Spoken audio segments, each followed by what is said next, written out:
Greetings and welcome to the Sweet Spot. I'm Dr. Derek Sweet. I'm your board certified psychiatrist, but more than that, I'm your partner on this journey we're taking through gratitude. We are unlocking gratitude. This is the Gratitude Unlocked series. And for the past couple of weeks, we've been spending a whole lot of time just wondering, why is gratitude so underrated? Why is it so underused? And figuring out some of the benefits that we can get from gratitude. This week, we've been spending time and walking through Dr. Robert Emmons' book, Thanks. Because, as we said, it gives us something rare, a scientifically grounded, practical, and honestly, life-changing look at what gratitude does to our psychology, our energy, even our relationships.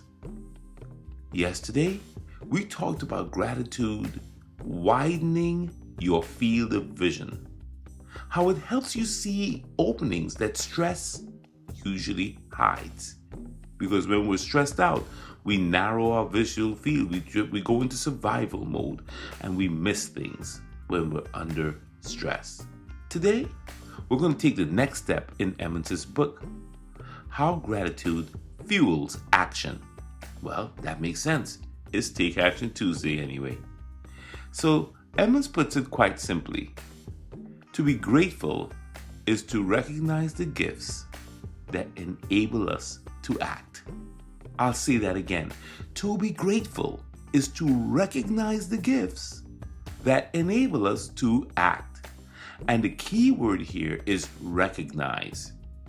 Because action begins in recognition, not pressure. But let's make this more real. Let's talk about how you access gratitude before you act. Because people always ask, Dr. Sweet, where do I start with this stuff? What should I be grateful for? Anything? Something specific? How do I get there in the moment? Great questions. Here's the first step, the actual starting line. The first step I would say is pause the pressure for a second. Just one breath.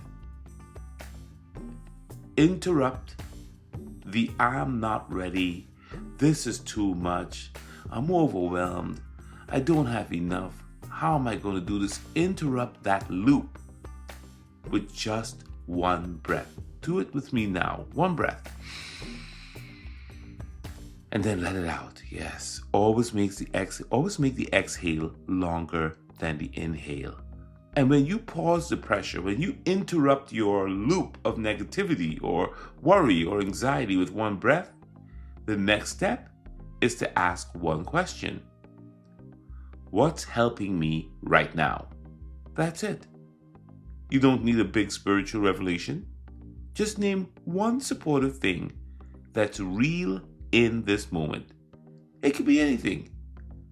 It could be a skill you've trained, a strength you rely on, a person who believes in you, a piece of knowledge you've earned, a moment of calm, anything. It could be the fact that you've been through a hard thing before. I just want you to reflect on that. After you take your deep breath, you ask this one question: what is here that's helping me right now? And my friend, when you do that, gratitude starts stabilizing you. The third step, let your mind pull forward what's relevant. This is where people confuse remembering with gratitude, right? When you remember something that works, when you remember your skill, you remember what's keeping you steady, you're not just recalling the past. You're recognizing the strength that's inside that memory. You're not saying, I remember I trained. You're saying, I'm grateful that I've trained. I'm grateful that I'm not walking into this game empty. And once you feel that shift, action stops feeling heavy and starts feeling possible. Let's make this even more concrete. A point guard heading into a tough matchup, he realizes this: I've got instincts.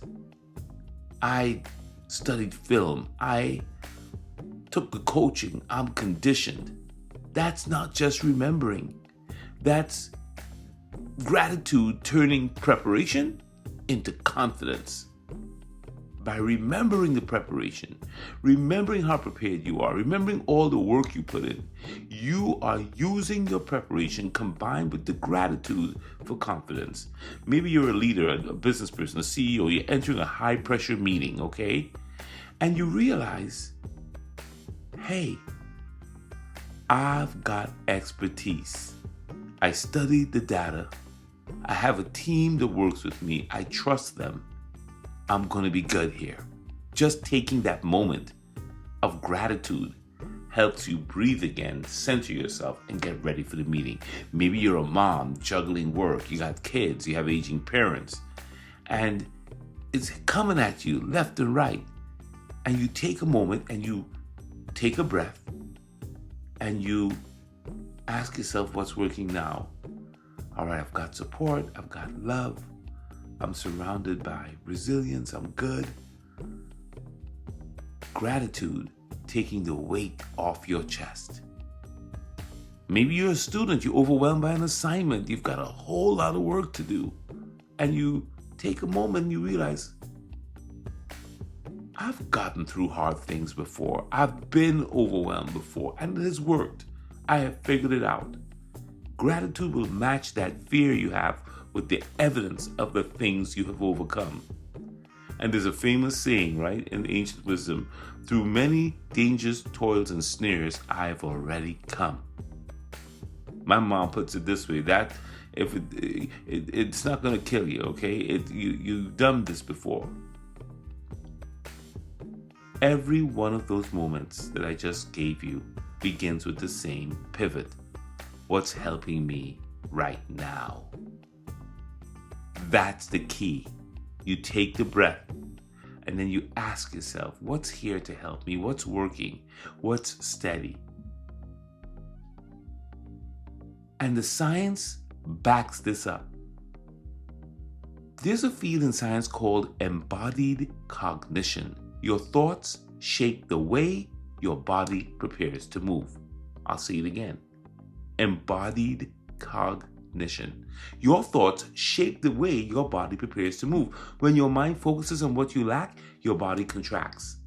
Your breath shortens. Your shoulders tighten. Your stance narrows. Everything gets tight and worried. And everything is going to tell you, wait, hesitate. And then if you're an athlete, you screw up on the court or the field or the ice or the pitch. If you're in business, you're tight in the room. If you're at home, you're edgy. But when gratitude shifts your focus to what you have, your whole system changes. When you start thinking with gratitude, remembering what I have that's working, your posture opens, your breath deepens, your jaw unclenches, your motor systems interpret that as a readiness. You see, gratitude doesn't change your mood, don't get me wrong. It just changes your physical starting point, and you begin to act differently. Denzel Washington had a great quote. He said this: I thank God for my gifts, then I go use them. That's a great quote for Take Action Tuesday. I thank God for my gifts, then I go use them. So today, I want you to recognize your gifts. I want you to feel your gifts. What are your gifts? You're amazing. You're extraordinary. I want you to move with the conscious awareness of your gifts. And before you take that next step, pause and ask, what's helping me right now? Name it, let it land, and then move. The affirmation for today is this: today, I'm acting with gratitude, grounded, equipped, and ready to move. That's who you are. I'm proud of you. You're amazing. You're extraordinary. Let's go get it. It's Take Action Tuesday. Let's move with gratitude. I'm Dr. Derek Sweet. Tomorrow is Win It All Wednesday, and we're going deeper into Emmons' work, into this book, into how gratitude sharpens your competitive mindset. It quiets this whole thing about comparison. And it helps you play your game without your ego hijacking the wheel. Gratitude could do all that. And we will also unpack some of the science behind it, like you've never heard it before. I guarantee you. See you tomorrow. Love and blessings.